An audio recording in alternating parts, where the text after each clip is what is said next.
IVM.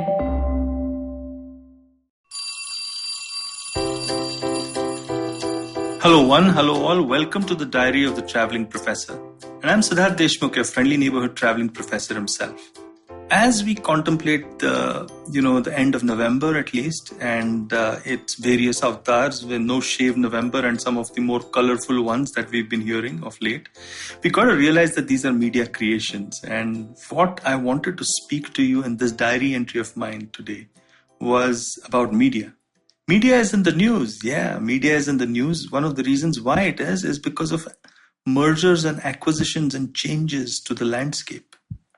I think, the HuffPost being bought over by BuzzFeed is just the tip of the iceberg. I think that we are looking at a major shift up in the way in which business models are being considered in the whole media landscape. I'm looking at a big change from only advertising-driven business models to subscription-driven, paywall-driven business models as well, because people are getting used to the fact now that if you want quality content, well, perhaps advertising is not the only way to get it.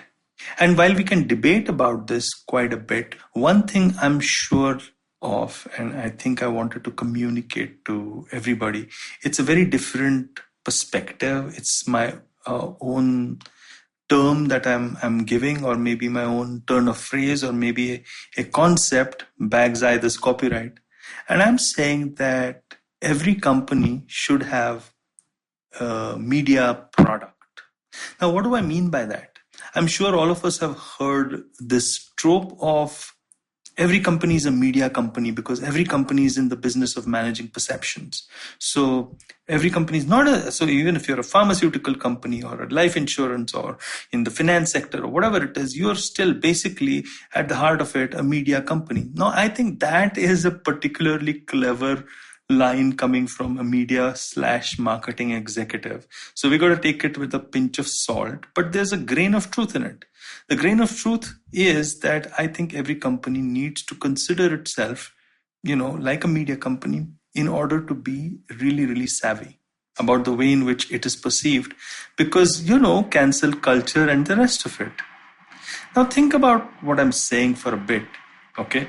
And that is, I'm shifting the onus of the entire company being a media company because really that is not the case. I mean, if you're a pharmaceutical company, please stay a pharmaceutical company and make sure that you produce good medicines and good nutraceuticals and the rest of it and make sure that all of us get well and create vaccines for dangerous diseases and the rest of it.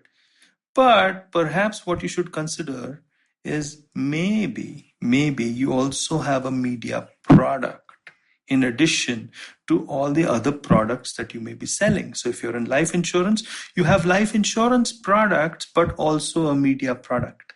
If you're in the finance sector, well, you have financial products, but also a media product, and so on and so forth. I think you're getting my drift, which means that if you have a media product, you suddenly start looking at, so what does my media product look like, right? What does my media product actually, say? What does it stand for? What is its value system? What sort of content is my media product creating? Which vehicles and different places of distribution is it using? Is my media product only on a podcast, or can it also be distributed on television? Or can it be looked upon as something which is merely, something to be consumed when you're reading something? Or is it a combination? The moment you start looking at all the paid, which is advertising, earned, which is, being written about by other people, and owned wherein you're creating your own content as part of a whole media product, now you're getting my drift. What I'm saying essentially is that every company should have a media product with a product manager and a team to manage it. So instead of just, brand managers for specific brands and the rest of it, and I don't want to, ruin organizational hierarchies with my concept.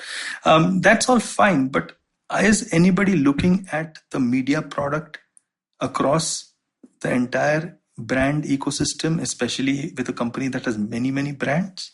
Are we looking at a media product at a company level, or does each brand have a media product?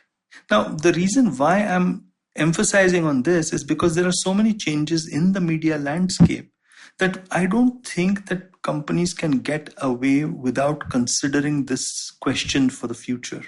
I think everybody needs to consider this, because you are going to create your own perceptions, or rather you're going to harness and manipulate and shape and shift and whatever word or term you want to use, those perceptions through your media activities. So instead of making it activities, why not actually make it productized? I think there'll be so much coherence when you reframe all the work that you do in media as something which is a product, because then you can look at developing a community for it. For instance, you can look at creating content which goes beyond just sales, or which goes just beyond brand tooting about its own benefits and features. You suddenly have a much more holistic way of integrating yourself in a consumer's life, because a consumer's life is not determined by your brand, but a consumer is certainly impacted by media. Is your media product competing with a CNN or a Twitter? And why not? Is your media product actually using a CNN and a Twitter? And why not? So many questions come to your mind, isn't it? Well, I hope that this provokes you a bit as you enter into this weekend. What is your media product? Instead of, every company should be a media company. What is your media product, and what does it stand for, and what are you selling basically with your media product? What is your media product's benefits and attributes? You could have a lot of fun with this term, won't you? Right? Put your thinking cap on and let me know what you feel on Instagram and on LinkedIn, where I am the Traveling Professor. And until next time, another diary entry that is a little bit wacky, a little bit, perplexing, but hopefully makes you think a bit. Yeah. Until next time, folks, stay safe. I hope you enjoyed that show. If you aren't following us on social media, please do. We're IVM Podcasts on Twitter, Facebook, and Instagram. So it's been a great week on the network, as it almost always is. Let me give you a couple of highlights that you should definitely check out. Chiki Sarkar was on This Round's on Me with Gauri Devi Dayal. Great conversation. Think you will really enjoy that. Shlok Ramachandran of our new show, Millennial Athlete, who guested on one of our older shows, Football Shirtball. He's a big football fan in addition to being a professional athlete. So I think it's a really interesting connection. And they had a great conversation about football just generally. Nankari, our new show about Indian food, hosted by Sadaf and Archit, talk about laddus this week and basically, how awesome they are. It's Diwali week, and I think that's an apt conversation for them to have. On the Wire Talks podcast, Siddharth Bhatia has a great conversation with Dylan Mohan Gray about his work on Bad Boy Billionaire, specifically around the Vijay Mallya episode. Definitely check out the conversation if you want to know more about that. And finally, let me recommend the Edges and Sledges Cricket podcast this week. They take a look back at the IPL 2020. They go over the final, Delhi versus Mumbai, and how that played out. And they also create their dream IPL 2020 fantasy team. Do check that out. I think you'll enjoy that as well. And with that, I hope to see you again next week. Namaskar, dear Bandhu. My name is Ashish Vidyarthi. These are truly challenging times, and in these times, we need hope. Do take time to listen to my podcast, Begin the Journey. Available on IVM Podcasts, website, app, or wherever you listen to podcasts.